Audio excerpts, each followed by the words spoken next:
सलाम, नमस्ते, सत श्री अकाल। मैं हूं रजा और आप देख रहे हैं रजाग्राफी की सबसे खास रिपोर्ट, अंतरराष्ट्रीय प्राइम टाइम रिपोर्ट। टाइटल जो आपने देखा उसे देखकर लग रहा होगा कि ये भारत पर बनाई गई रिपोर्ट है। नहीं, इसके अंदर पूरी दुनिया की टॉप खबरें हैं। बहुत इंपॉर्टेंट वीडियो है, ध्यान से देखिएगा और इस रिपोर्ट को शेयर कीजिएगा। दोस्तों, जो पहली खबर है वो इतनी बड़ी है कि आपका दिमाग घूम जाएगा। लगेगी आग तो आएंगे घर कई जद में, यहां पर सिर्फ मुल्लों का मकान थोड़ी है। मैं शुरू से याद दिलाना चाहता हूं, मेरी एक दोस्त थी, नाम नहीं ले सकता, ईसाई थी। मैं यूट्यूब पर भी काम नहीं करता था, तब मैं किसी संगठन में काम कर रहा था, ऑर्गेनाइजेशन में, न्यूज प्लेटफॉर्म पर ही काम कर रहा था। तो वो बहुत अच्छी दोस्त थी। मुसलमानों पर हमले ही होते थे और होते हैं, इस बारे में हमारी जब उससे बहस हुई तो मुझे आज भी याद है, उसने कहा देखो, मुसलमानों के साथ जो हो रहा है सो हो रहा है, हमारे साथ ईसाइयों के साथ भारत में कुछ गलत नहीं हो रहा है, हम ओके हैं, हम खुश हैं। बल्कि उसने बताया कि मेरा बड़ा भाई ईसाई होने के बावजूद आरएसएस संगठन में है। तो मैं समझ गया कि फिर मानसिकता कैसी होगी। मैंने बहन को प्रणाम किया, उसके बाद से दूरी बनाई। लेकिन जाते वक्त, मुझे पता है वो वीडियो देखती है, जाते वक्त उस वक्त जब मैं बातचीत, मैंने सोच लिया था कि इनसे कम कर दूंगा, क्योंकि हक बोलने वाला इंसान मेरा दोस्त हो सकता है और जुल्म के खिलाफ अगर अपना मुंह बंद रखे तो ऐसे इंसान से भी मैं दूरी बनाना पसंद करता हूं, चाहे वो कितनी भी खूबसूरत हो। बहरहाल, तो मैंने जाते वक्त उससे कहा था कि नंबर आपका भी आएगा, चुप रहो। और यकीन कीजिए नंबर आ चुका है, आपने अब खुद देख लिया है। ईसाइयों पर हमले, जो मोदी वाले गुंडे हैं, जो मोदी जी के अंडर काम करते हैं, भाई धर्म की आड़ में पहले मुसलमानों के साथ जो हुआ उस पर तो मैं बोल ही नहीं रहा हूं। बात यह है कि जैसा मुसलमानों के साथ किया, अब वैसा ईसाइयों पर होना शुरू हो गया।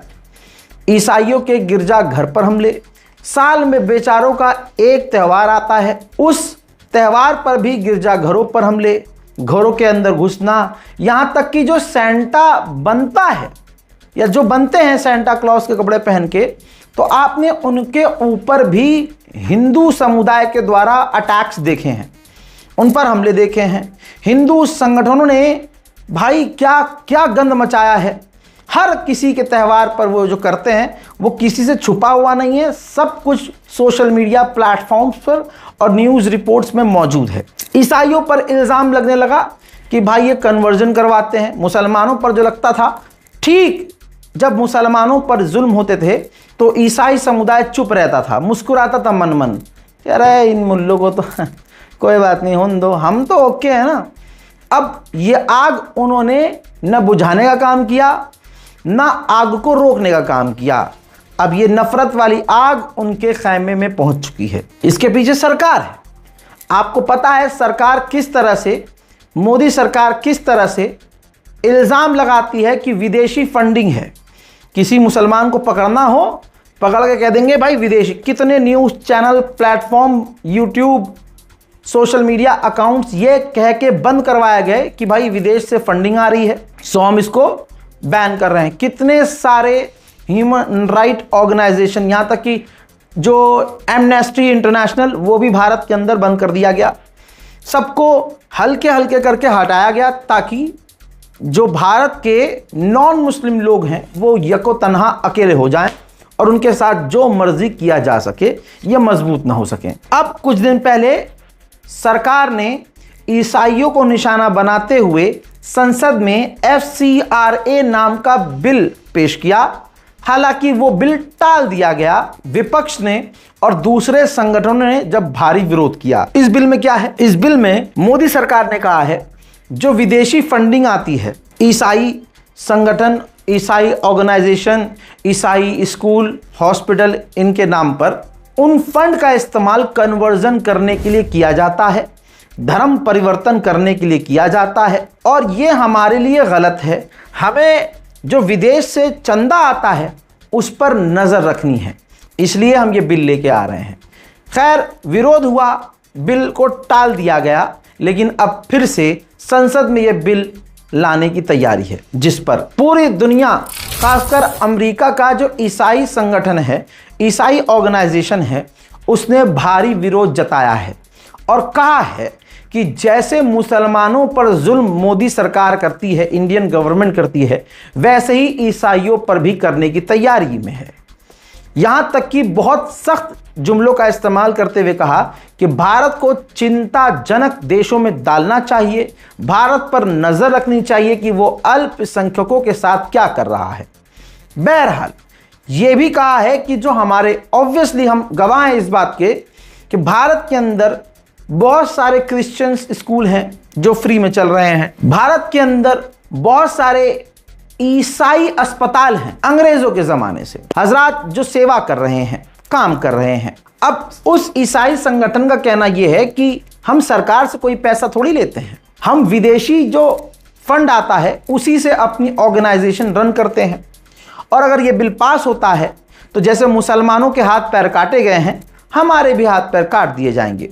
बचे कुचे जो स्कूल ईसाइयों के चल रहे हैं, हॉस्पिटल्स चल रहे हैं, उनको चलाने में काफ़ी दिक्कत आएगी।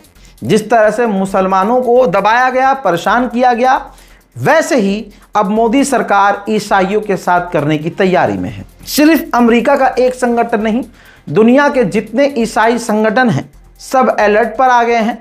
मोदी सरकार की आलोचना की है, मामला अब इंटरनेशनल बन चुका है। सवाल यह है कि मोदी सरकार और कितना डंका फड़वाएगी। पूरी दुनिया में मोदी जी का डंका फट रहा है, कई तरह के सवाल खड़े हो रहे हैं और मोदी सरकार की जो सोच है आरएसएस वाली वो सामने आ रही है और इस वजह से अमेरिका के साथ भारत के और रिश्ते खराब होने की आशंका है। उधर बांग्लादेश की सरकार ने मोदी सरकार से रिक्वेस्ट किया है, जो आपने पूर्व प्रधानमंत्री शेख हसीना को अप्रूव किया है कि आप पब्लिक में आ सकती हैं, इंडिया की सरजमीन पे खड़े होकर बयान दे सकती हैं। हम रिक्वेस्ट करते हैं इंडियन गवर्नमेंट से कि शेख हसीना को रोकें। हजरात, मोदी की भीड़ कितनी खतरनाक है, महिलाओं के लिए खतरनाक है, बच्चियों के लिए खतरनाक है और देश के लिए भी खतरनाक साबित हो रही है। हजरात, इस मोदी सरकार ने हमारी मजबूत फौज को एक किराए की फौज बना दिया। एक फौजी जो अपनी मुल्क की ज़मीन पर यानी भारत माँ पर कुर्बान होने के लिए अपनी पूरी ज़िंदगी भारत माँ के नाम कर देता है। मोदी सरकार ने स्कीम बदल दी और दोस्तों स्कीम वो 4 साल वाली कर दी, आपको पता है ना, अग्निवीर। बहरहाल इसके बाद मैं खुद ऐसे कई सारे सैनिकों को जानता हूं जो बेचारे परेशान हैं। बहरहाल पॉइंट ये है कि मैंने शुरू से कहा है कि गोरखा रेजिमेंट जो नेपाली लोग भारतीय फौज में शामिल होकर भारत की सेवा करते हैं, जब से ये स्कीम आई है भारत के अंदर अब नेपाल के गोरखा रेजिमेंट में नेपाली लोग शामिल नहीं हो रहे हैं। 4 साल के लिए तो आप दुबई भी नहीं जाएंगे, जाते हैं तो कम से कम 5 साल के लिए, 6 साल के लिए, फिर आते हैं फिर वापस जाते हैं। ये तो सैनिक हैं, अपनी जान हथेली पर लेके दूसरे देश के लिए लड़ने मरने को तैयार हैं और शहीद भी बहुत हुए हैं। और गोरखा रेजिमेंट एक खतरनाक, मजबूत, फुर्तीली रेजिमेंट थी हमारी। मोदी सरकार ने इस रेजिमेंट को तहस नहस कर दिया है। अब रिपोर्ट यह है कि गोरखा रेजिमेंट में कोई अब जब आ ही नहीं रहा है नेपाली, तो बर्तानिया यानी अंग्रेज खुश हैं। भाई ब्रिटेन ने ही तो भारत पर कब्जा किया था।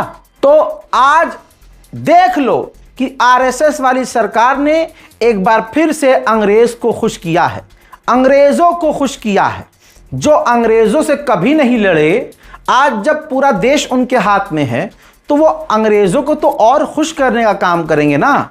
द प्रिंट के अलावा दर्जनों रिपोर्ट आ गई है कि ब्रिटेन इसलिए खुश है कि गोरखा रेजिमेंट में शामिल अब नेपाल के युवा नहीं हो रहे हैं, तो बर्तानिया जल्दी जल्दी नेपाल के नेपाली युवाओं को अपनी फौज में भर्ती कर रहा है। जहां सारी दुनिया फौज इकट्ठा कर रही है, मोदी सरकार ने हमारी सेना की एक उंगली तोड़ दी है। गोरखा रेजिमेंट कमजोर पड़ चुकी है। वहीं मेरे दोस्तों, हमारे मुल्क को पता नहीं किसकी पनौती लग गई है। भाई नेपाल तक हमें आंखें दिखा रहा है। लो, हिंदी रिपोर्ट इसलिए दिखा रहा हूं ताकि गणचट्टे ये ना कहें कि यार ये तो झूठी खबर है। देख लो, तुम्हारे बाप के अखबार में ही लिखा है कि नेपाल और भारत संबंधों पर फिर तनाव हो गया है। नेपालियों ने भारतीय जवानों पर बांध तोड़ने का आरोप लगाया है। सीमा पर तनाव बढ़ गया है। नेपाल ने कहा है कि नवलपरासी वेस्ट में भारतीय जवानों ने उनके इलाके में घुसकर एक अस्थायी बांध तोड़ दिया है। यह बांध नारायणी नदी के पानी को बस्तियों में घुसने से रोकने के लिए बनाया गया था। यानी शॉर्ट में यह है कि नेपाल और भारत के साथ भी यानी बॉर्डर पर तनाव हो रहा है। पाकिस्तान से रहता ही है। चीन के साथ लेजर आई वाले ने क्या किया है, जिस चीन ने पाकिस्तान को ऑपरेशन सिंदूर में सपोर्ट किया, उसके लिए मोदी सरकार ने जमीनी रास्ता खोल दिया। बांग्लादेश के साथ भी बॉर्डर पर हमारा तनाव है। कल रिपोर्ट में मैंने बताया था कि बांग्लादेश भी अपने सटे हुए भारत से सटे हुए बॉर्डर पर चीनी फाइटर जेट और तुर्किश ड्रोन तैनात करने की तैयारी में है। हमारा दोस्त पता है कौन है? वो तालिबान जिसको सर पर हाथ फेरकर मरिंडा आतंकी कहा करता था, और आज आप देख लीजिए वही हमारे दोस्त हैं। राजधानी दिल्ली में अफगानिस्तान का तालिबान का दूतावास खुला हुआ है। तालिबानी भारत की छाती पर चढ़कर नई दिल्ली में बैठा है किसी की औकात कुछ बोल जाए। जंग के बीच ईरान के लिए भारत ने अपना नया राजदूत घोषित कर दिया है। जी हां, जिस हिसाब से ईरान से खुन्नस दिखाई जाती है तो भाई सारे रिश्ते तोड़ लेते हैं। लेकिन कहने का मतलब यह है कि अभी भी भारत ईरान से जुड़ा हुआ है। हज़रात, भारत की रॉ कर तो खतरनाक काम रही है। जहां पाकिस्तान की बात आए, भारत 1 इंच भी नहीं झुकता। कबूल किया है खुद पाकिस्तान के टॉप आतंकवादी संगठन के आतंकी ने कि पाकिस्तान के पेशावर से लेकर बॉर्डर तक भारतीय एजेंट्स ने हमारे 30 लोगों को मारा है। ये खुद आकर उसने बोला है। ये लश्कर तैयबा का आतंकी खुद कह रहा है कि भारतीय एजेंट्स ने 30 लोग मार दिए, पेशावर से रावलपिंडी तक हमले किए, पीओके में भी चैन से नहीं रहने दिया। जबकि पीओके के अंदर खुद पाकिस्तान की आवाम, पाकिस्तानी जो कश्मीरी हैं, वो अपनी सरकार से परेशान है। लेकिन एक बात तो इसने कबूल कर ली कि 30 आतंकवादियों को पाकिस्तान के अंदर ही घुसकर मारा है। सुनिए इस आतंकी का कबूलनामा। वो तौहीद का लंबरदार था। इस जुर्म के अंदर हिंदुस्तान की खुफिया एजेंसीज ने उसको यहाँ आजाद कश्मीर के अंदर भी अमन और चैन से नहीं रहने दिया। अपने जर खरीद एजेंटों के जरिए से उसको यहाँ पर शहीद किया गया। ये पहला वाकया नहीं है। गुज़श्ता 3-4 सालों के अंदर 30 से ज्यादा वाकयात हो चुके हैं कि हमारे भाइयों को शहीद किया गया। किसी को पेशावर में, किसी को कराची में, किसी को पिंडी में, किसी को रावलाकोट में, किसी को मुजफ्फराबाद में। मेरे दोस्तों, ये तो कह दिया हमें, लेकिन आतंकवादियों को जत्ता जहां पर हो वहां कभी शांति आ सकती है क्या? बलोच पाकिस्तानी तो होते हैं। तो बलोच लोगों ने एक्सेप्ट किया है, खुलासा किया है कि हमने पिछले कुछ ही महीने में पाकिस्तान के 97 फौजियों को कत्ल किया है। अब क्या भावना हम पे इल्जाम लगा देगा इंडिया कर रहा है? ये तुम्हारे यहां खुद शांति नहीं है, आवाम परेशान है, तुम आम लोगों को मारते हो। आसिम चुदीर की फौज अपनों पर जुल्म करती है, सामने से जब हथियार उठाया जाता है तो फिर ये कहते हैं कि देखो वो तो आतंकवादी थे। हक मारोगे तो तुम भी मारे जाओगे। उधर बलोचिस्तान पाकिस्तान क्लेम करता है वो हमारा है। बलोच अपनी आज़ादी की लड़ाई लड़ रहे हैं। पीओके के लोग कह रहे हैं हमें आज़ाद होना है, हम पाकिस्तान का हिस्सा नहीं है। अब बलोच के इलाके में रहने वाले लीडर्स ने कहा है कि हम 11 अगस्त को आज़ाद हुए हैं, लिहाजा पूरी दुनिया हमें मान्यता दे। बलोचिस्तान यानी बलोच के लोग पाकिस्तान के नहीं हैं, हमारा देश अलग है। हजरत मोहतरम, पाकिस्तान में डेमोक्रेसी का डी भी नहीं है। हाँ, जब दूसरों की बात आए तो कोई बात नहीं है, खूब बुराई करो मोदी की, मोदी सरकार की, बड़ा मजा आता है उन्हें। लेकिन जैसे ही उनके घर में कुछ चीज गलत हो रही होती है और कोई बोल जाए तो साले इंटरनेट बंद कर देते हैं, अपनी औरतों और बच्चियों को, बुजुर्गों को गोली मार देते हैं। इलाके में बिजली काट देते हैं और वो जो पाकिस्तान की फौज है अपने टेरर मोड में आ जाती है और सिर्फ नरसंहार करती है। पूरी दुनिया खामोश थी। मैं बार बार पूरी दुनिया से रिक्वेस्ट कर रहा था, इंटरनेशनल मीडिया से कांटेक्ट करने की हम लोग कोशिश कर रहे थे, वहां तक बात पहुंचा रहे थे कि आप कवर कीजिए। अल जजीरा ने सुन लिया। अल जजीरा ने पीओके में हो रहे आतंकी घटनाओं को कवर किया जिसमें पाकिस्तान की फौज नंगी हो गई, जिसके बाद पाकिस्तान बौखला गया और अल जजीरा जो अरब का सबसे मिडिल ईस्ट का सबसे बड़ा चैनल है उसको पाकिस्तान के अंदर बैन कर दिया। हजरात मोहतरम, डेमोक्रेसी से याद आया कि पाकिस्तान के अंदर हाल इतना बुरा है। पहले पाकिस्तान की कौम रो रही थी कि कोई बोल नहीं रहा है, समर्थन में नहीं आ रहा है, पीओके में जो हो रहा है कोई हमारे लिए बोल नहीं रहा है। पाकिस्तान के एक्टर ताबिश हाशमी बोले। जैसे ही बोले तो पाकिस्तान की भड़वागिरी खाने वाली सरकार ने ताबिश हाशमी की 2 रियलिटी शो जो टॉप चल रहे थे, एक हंसना मना है और दूसरा टू बी ऑनेस्ट, दोनों शो को पाकिस्तान की हिजड़ी सरकार ने बैन कर दिया है। हजरात, अफगानिस्तान, लगभग अफगानिस्तान के तमाम इलाकों में बाढ़ आई है। बाढ़ ऐसी आई कि लगभग 29 से 30 अफगानियों की मौत हो गई, जिसके बाद उन इलाकों में, बाढ़ वाले इलाकों में तालिबान के मिनिस्टर यानी डिप्टी प्राइम मिनिस्टर उन इलाकों में गए और अफगानियों से, पीड़ितों से मुलाकात की।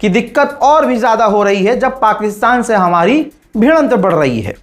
तब जाकर तालिबान की सरकार ने अब कह दिया है कि हम चाहते हैं कि पाकिस्तान के साथ हमारा तनाव, लड़ाई, दंगा कम हो जाए। जापान की करेंसी है येन, जैसे हमारा रुपया, अमेरिका का डॉलर और जापान का येन है। 40 सालों में जापान की करेंसी गिर चुकी है सबसे ज़्यादा। जापान अमेरिका को सपोर्ट करता है, ट्रंप को सपोर्ट करता है। मिडिल ईस्ट वॉर की वजह से जापान बहुत ज़्यादा इफेक्ट हुआ है।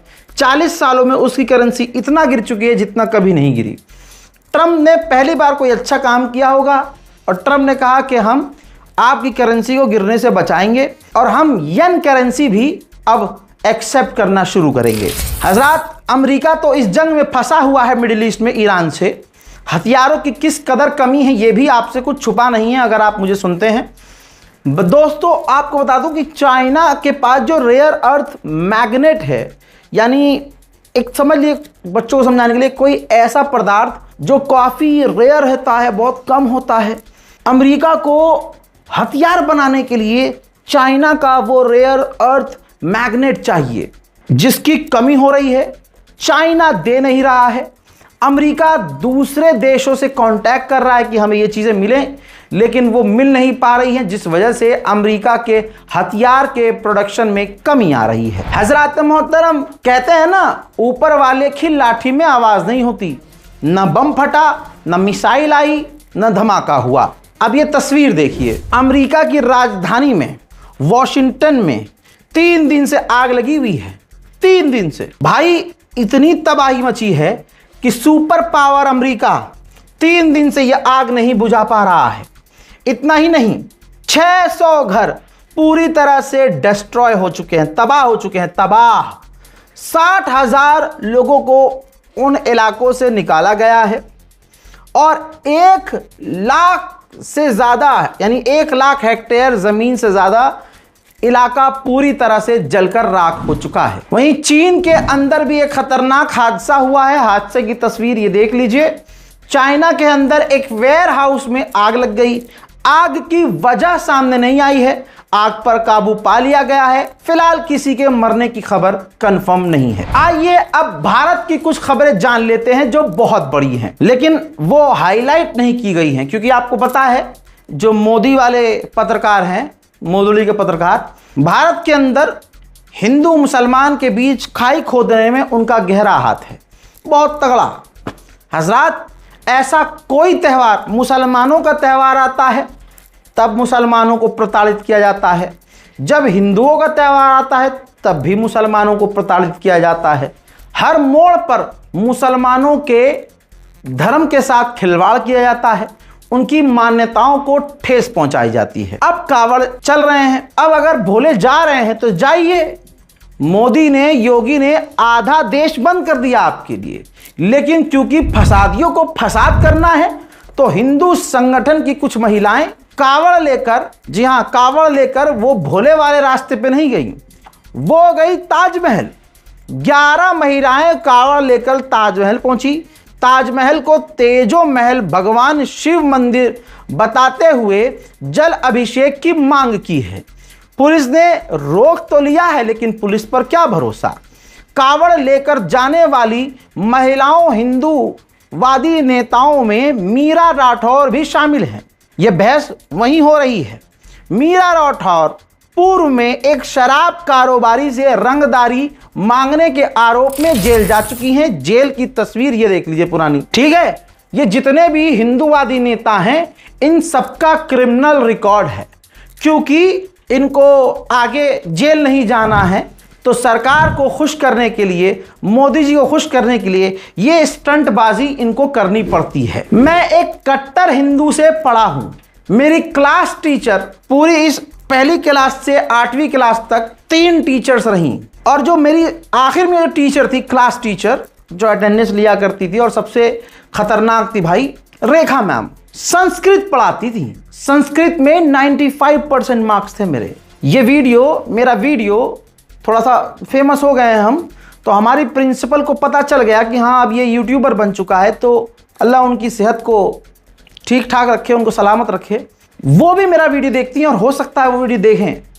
ये देखें, मैं बता देना चाहता हूं कि रेखा मैम जो संस्कृत की मैम थी, हमारी संस्कृत पढ़ाती थी, उससे पहले और भी टीचर्स थे, योगेश सर, सर्वेश सर, कोई मुस्लिम टीचर नहीं था। लेकिन कभी भी 10 सालों के अंदर उन्होंने कभी ये फील नहीं करवाया कि तुम्हारा धर्म नीचा है, हम सर्वोपरि हैं। नहीं, दिन की शुरुआत हमको मन की शक्ति देना दाता, मन का विश्वास कम होना, इससे शुरुआत होती थी। हालांकि आज भी थोड़ी सी रह गई है नीचे लंबाई। क्लास और स्कूल में हम भी भाई और छोटे थे, लेकिन हरामी बहुत, जितना छोटा उतना घोटा। बाल पकड़कर रोज पिटैया होती थी और पता नहीं था हमें क्यों मारा जाता था। लेकिन प्रेयर करवाने में हम 4 लोग सबसे आगे, जैसे एक हॉल होता था, हॉल में सब इकट्ठा होते थे प्रेयर का बेल बजते ही, और लाइन लगती थी 4, जिसमें 2 लड़के 2 लड़कियां, और अगर किसी का मन किया तो भाई 6 हो गए बच्चे। अब वो प्रेयर करवाते थे। तो हमको मन की शक्ति देना दाता से शुरू होती थी प्रेयर हमारी, और आखिर में राष्ट्रगान हुआ करता था, ठीक। और इन प्रेयर से पहले ही, मतलब हमको मन की शक्ति देना दाता से पहले 4 लाइन 5 लाइन हम पढ़ा करते थे। हम पढ़ते थे, फिर पूरा स्कूल पढ़ता था। जिसकी लाइन आप सुनेंगे तो याद आ जाएगा आपको, ओम बूम भुवः स्वहा तत्सवितुर्वरेण्यम भर्गो देवस्य धीमहि धियो यो नः प्रचोदयात्। आज भी याद है, कोई टेलीप्रॉम्प्ट मोदी वाला नहीं है मेरे पास। शब्दों की मात्राएं ऊपर नीचे हो सकती हैं, लेकिन दिल में आज भी सम्मान है। पहले ही बता चुका हूं, पूरे 10 साल 12 साल तक मेरा स्कूल में बेस्ट फ्रेंड जनेब पहनने वाला वरुण था, जो मांस मच्छी से इतनी दूर रहता था जितना सलमान खान लौंडिया से दूर रहता है। इतनी सी बात है, लेकिन मेरी और उसकी दोस्ती आखिर तक कायम है, अभी भी कायम है, समझे। लेकिन उन्हीं के द्वारा, उनके जो लोग हैं, इतनी नफरत फैलाई गई है कि बेचारा मेरे सामने वो कैमरे पे आने को राजी नहीं है, समझे। तो कहने का मकसद ये है कि कभी ऐसा पहले नहीं हुआ करता था जितनी नफरत आज है। भाई शिव जी को हमने पढ़ा है, जो आज भोले भोले कर रहे हो, उस शिव को शिव पुराणों में हमने पढ़ा है, लाइब्रेरी में हमने पढ़ा है। क्योंकि मैं एक मुसलमान, मेरे सारे दोस्त हिंदू, दिवाली है, दशहरा है, कोई भी त्यौहार आ रहा है, उसके जो बैक स्टोरी होती थी, ये क्यों होता है, ऐसा क्यों करते हैं, आज के दिन क्या हुआ था, मुझे इंटरेस्ट होता था, वो मुझे बताते थे, क्लास टीचर आकर बताते थे। दिवाली पर अकेले अकेले पूरा क्लासरूम सजाने वाला मैं।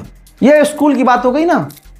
जब मैं ऑफिस ज्वाइन कर चुका था तो जितने भी ऑफिस में काम किया सारे सीईओ डायरेक्टर्स इस बात को जानते हैं, गवाही देंगे, नहीं कमेंट मत कर दीजिएगा आप, गवाह हैं आप मेरे जितने भी बॉस रहे हैं कि दिवाली की जो रंगोली होती है ना, क्योंकि मुझे ड्राइंग का बड़ा शौक था, रंगोली तक मैंने बनाई है अकेले ने। पूरा ऑफिस सजाया मैंने अकेले ने, शौक था, अभी भी है। कभी हम लोगों ने दूरी इख्तियार नहीं की, भैया ये तो हिंदू, क्योंकि उनके दिल में भी हमारे लिए कोई नफरत नहीं, तो मेरे दिल में उनके लिए क्यों नफरत हो। तो आज की तारीख में दर्द होता है, ये नफरत देखकर दर्द होता है। अब आप देखिए, कावड़ तो मेरा यार वरुण भी लेके जाता था, लेकिन कावड़ यात्रा में भोले बन के तुम जा रहे हो, भोले वाला कोई काम नहीं कर रहे हो। इस पर हिंदू खुद सवाल उठा रहे हैं कि भाई तुम चलो जो नशा करते हो, हुक्का छल्ले निकाल रहे हैं, डीजे तो है ही, पार्टी चल रही है, ये कौन सी मर्यादा है भाई? इससे प्रभु खुश होंगे? कई तरह के सवाल खड़े होते हैं।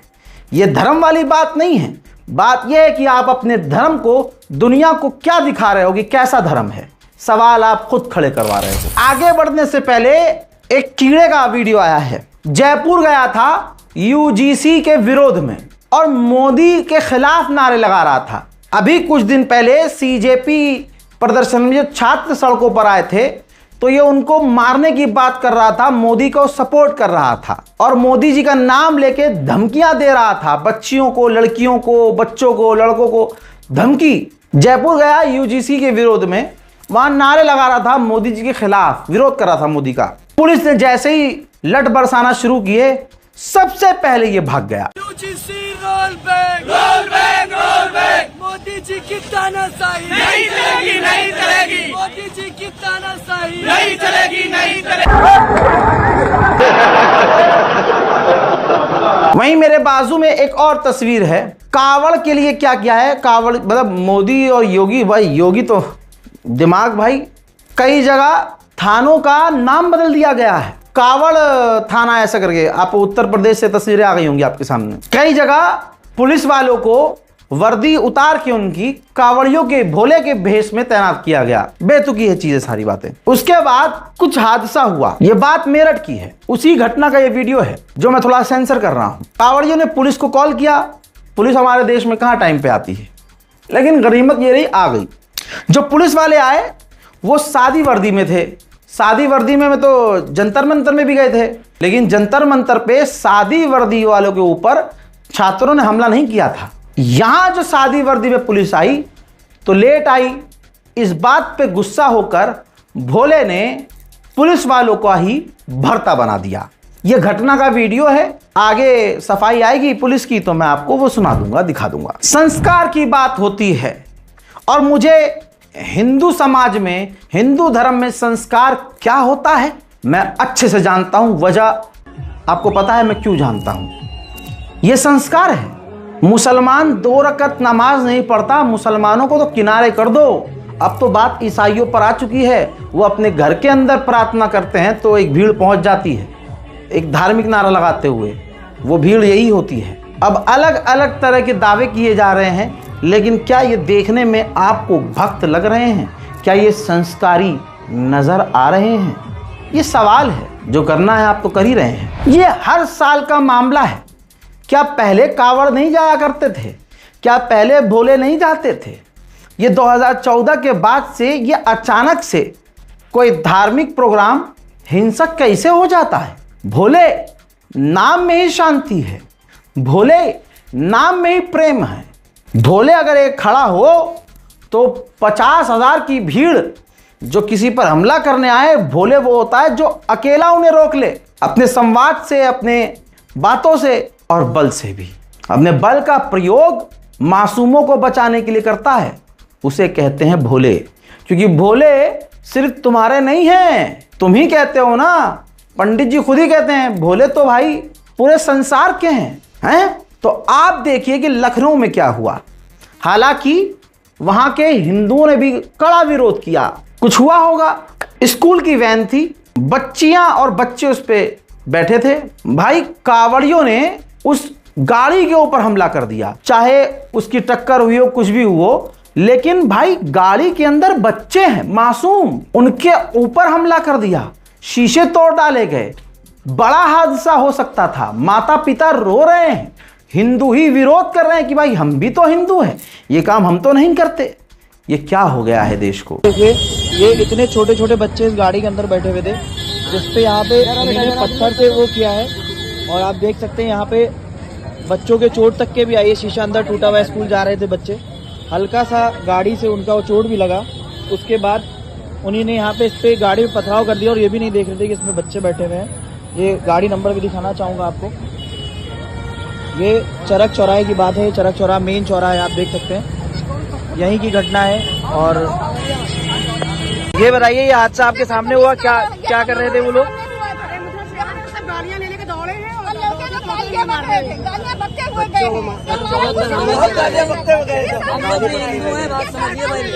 हम लोग भी हिंदू हैं, इसका मतलब ये नहीं है कि हिंदू धर्म है तो किसी को परेशान करें। मतलब जबरन ये सारी चीजें करी गई है लोग के। आपका क्या नाम है? जरीन। आपका क्या नाम है? मोहित कश्यप। मोहित कश्यप। जी हाँ। फिलहाल के अंतरराष्ट्रीय प्राइम टाइम रिपोर्ट में इतना ही। इस रिपोर्ट को शेयर कीजिए, दुआओं में याद रखिए कि हमारे देश को जिस सुअर की नजर लगी है, हमारा देश उस गंदी नजरों से बच जाए, देश में शांति और अमन आए। कम से कम मैं मरने से पहले हिंदू मुसलमान में प्यार और एकता देखना चाहता हूं, यही मेरा ख्वाब है। एक ख्वाब और है, वो बयान करते ही मोदी जी जेल में डलवा देंगे, इसलिए वो दिल की बात, मन की बात मैं मन में ही रखना ज़्यादा बेहतर समझूंगा। इस रिपोर्ट को शेयर कीजिए, दुआओं में याद रखिए। जय हिंद व सलाम।